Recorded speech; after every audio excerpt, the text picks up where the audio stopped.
Alors bonjour à tous, aujourd'hui on va entamer un nouveau chapitre qui est la trigonométrie du triangle quelconque. Alors, trigonométrie, toujours le même principe, c'est au final le lien avec les longueurs des côtés et les angles d'un triangle.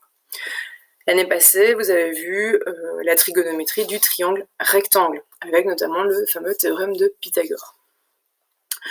Alors, on va repartir là-dessus dans un premier temps. Donc, on a un triangle rectangle, ABC. Donc, on va le tracer. Donc, il est rectangle en A, donc on sait que l'angle droit est ici.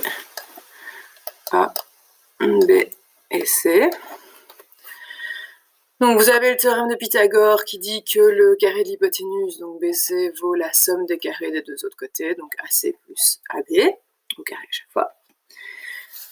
Vous avez les relations du SOHCAHTOA, donc sinus ici de l'angle B, c'est le côté opposé AC sur l'hypoténuse.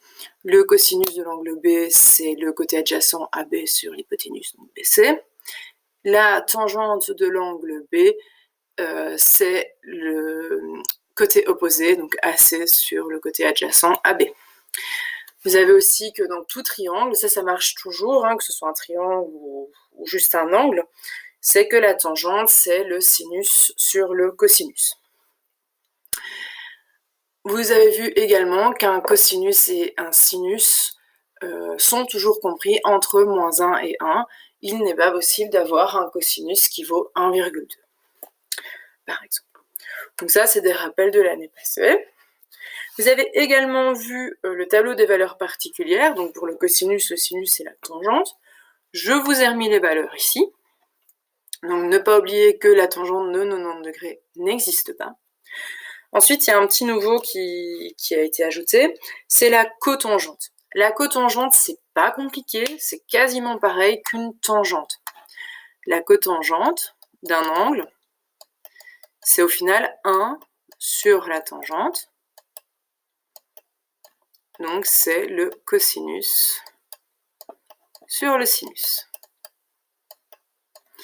Bon, on y reviendra un petit peu plus tard. Donc pareil, vous avez le tableau des valeurs particulières. Au final, c'est jamais que faire un croisement avec les valeurs de la tangente. Le 0 est ici, le n'existe pas est ici, racine de 3 sur 3, racine de 3 et les 1 sont mêmes endroits. Donc voilà. Alors, on va rentrer dans un petit peu de vocabulaire un peu plus spécifique. D'abord, ce qu'on appelle un cercle trigonométrique. Donc, on va se passer dans un repère orthonormé, donc c'est le repère classique, perpendiculaire, avec la graduation au niveau de l'axe des x et de l'axe des y qui est la même. Alors, un cercle trigonométrique, c'est quoi? C'est un cercle qui a comme centre l'origine du repère, donc le centre est bien ici, son rayon vaut 1, et il est ce qu'on appelle orienté positivement, c'est-à-dire dans le sens inverse des aiguilles d'une montre. Donc si on fait une flèche, il est orienté comme ça. Donc on commencera ici, ça c'est le point de départ, et on va tourner autour de notre cercle dans ce sens-ci. Voilà. Alors, le cercle il est divisé en ce qu'on appelle des cadrans, donc en 4 parties, délimitées par nos axes. La première partie, je vous ai dit, le point de départ, il est ici. Donc la première partie, c'est en haut à droite. On l'appelle le cadran 1. Et il va comprendre des angles entre 0 et 90 degrés. Ensuite, on a notre partie 2, en haut à gauche. Lui, ça va être des angles entre 90 et 180 degrés. Ensuite, on continue à tourner.